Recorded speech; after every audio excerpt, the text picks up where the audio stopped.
वाणी मानव जीवन को महिमा और गरिमा से समन्वित करती है और वाणी ही मनुष्य को उसके जीवन की महिमा और गरिमा से विहीन कर देती है। बात सिर्फ इतनी है कि वाणी में गुणों की गुड़ सी मिठास है अथवा इसमें दोषों का तीखापन और खारापन भरा है। जीवन विद्या की विधा एवं संवाद कौशल की विशेषता को समझना हो तो वाणी के गुण और दोष भी हमें समझने होंगे। वाणी की कुशलता हमें हमारे जीवन में सफलता का पथ प्रदर्शित करती है और इसमें निहित दोषों से सफलता अक्सर विफलता के गहरे अंधेरों में समा जाती है। जीवन के सामान्य क्रम के अलावा साधनात्मक जीवन में आध्यात्मिक पथ पर अग्रसर होने के लिए शास्त्रकारों ने वाणी कौशल के कई सूत्र सुझाए हैं। इनमें से एक सूत्र का विवरण कुछ ऐसा है। श्रीमद् भगवद गीता के 17वें अध्याय के 15वें श्लोक में वाणी संबंधी तप के बारे में भगवान द्वारा कहा गया है।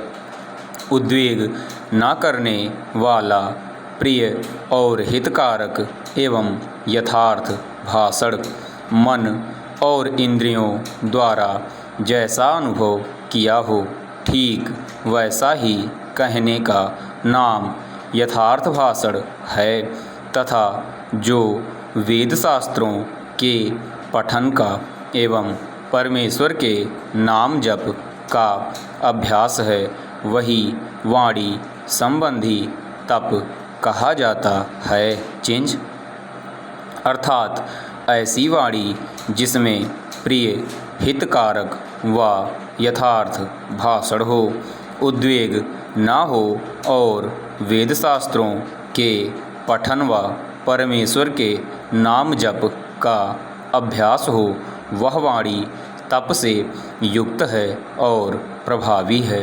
अतः परमेश्वर के नाम जप से, मंत्रों के जप से व तप से वाणी शुद्ध होती है और सिद्ध होती है। तो वहीं झूठे वचन कहने से, दुर्वचन कहने से, दूसरों को अपनी वाणी से आहत करने से वाणी अशुद्ध व अपवित्र होती है और उसकी महत्ता व प्रामाणिकता विनष्ट होती है। पूर्ण विराम।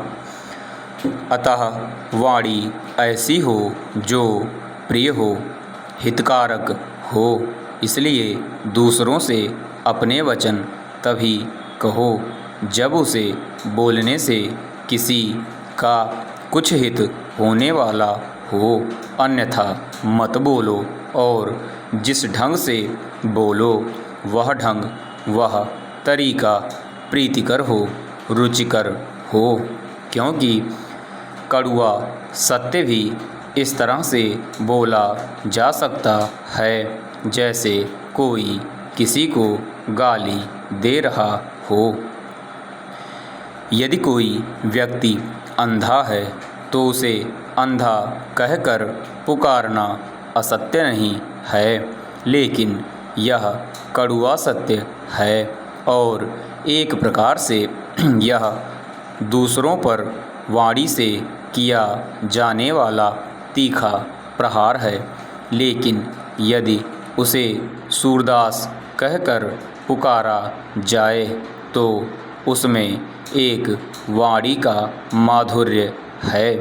इस प्रकार वाणी का प्रयोग सत्य का ऐसा उपयोग है जो कटु सत्य को प्रिय वाणी का रूप देता है। समाप्त।